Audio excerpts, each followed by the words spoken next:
अरुणाचल प्रदेश के waste Kameng district के नामशू गांव में 5 दिवसीय उत्सव के रूप में आयोजित होने वाला महत्वपूर्ण आयोजनों में से एक नमशू गंदन नमचोद झकमा सेलिब्रेशन। नमशू गंदन नमचोद झकमा सेलिब्रेशन रीति रिवाजों का एक पारंपरिक उत्सव है जो 14वीं सदी से चले आ रहे हैं।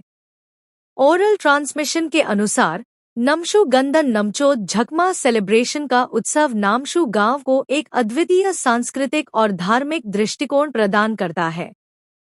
यह त्योहार पैंटोमाइम नृत्य शैली के रूप में मनाया जाता है, जिसमें प्रमुख पात्र आता, जिसका अर्थ है दादा आता जनजन थोंग, और आईबी, जिसका अर्थ है दादी आईबी बेमोरुक हैं। 5 दिन तक चलने वाला यह उत्सव गेलुक सेक्ट बौद्ध धर्म के फाउंडर लामा जे सोंग खापा के परिनिर्वाण पूजा के बाद मनाया जाता है। पहले दिन पूजा की तैयारी के साथ शुरू होता है। दूसरे दिन लामा जे सोंग खापा के सम्मान में गंडन नामचोद मनाया जाता है। तीसरे दिन 1000 रिचुअल केक ऑफरिंग और लंबी आयु के लिए आशीर्वाद लिया जाता है। चौथे दिन आता आईबी का नृत्य का प्रदर्शन किया जाता है और अंतिम दिन गूंगे नौकरों का नृत्य किया जाता है, जिसमें से एक नौकर का मुखौटा भारतीय चेहरे जैसा होता है। ये नौकर घर घर जाकर भिक्षा मांगते हैं।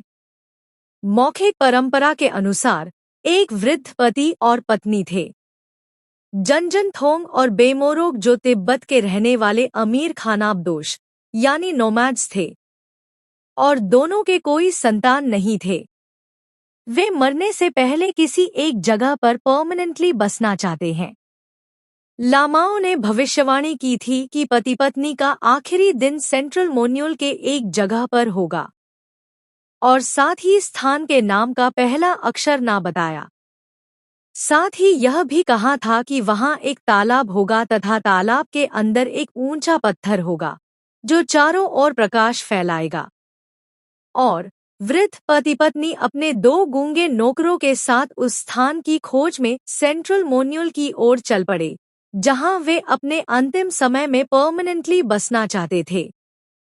फाइनली वे नामशू गांव पहुंचे, जहां उन्हें वे सभी चिन्ह, प्रतीक तथा तालाब मिले, जैसा कि लामाओं ने भविष्यवाणी की थी।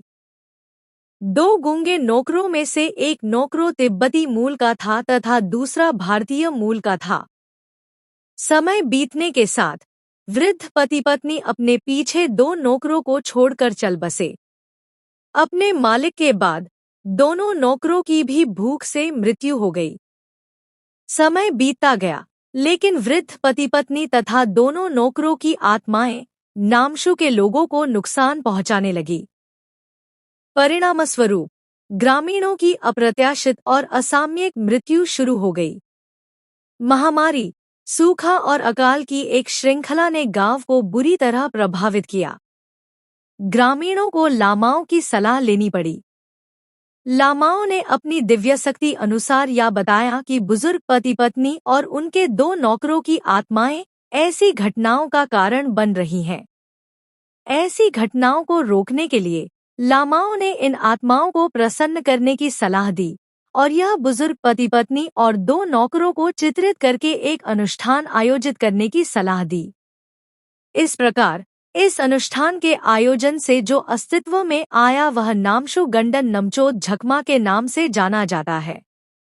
यह परंपरा तब से नामशू गांव के एक प्रमुख अनुष्ठान के साथ साथ एक सप्ताह के उत्सव के रूप में मनाया जाता है।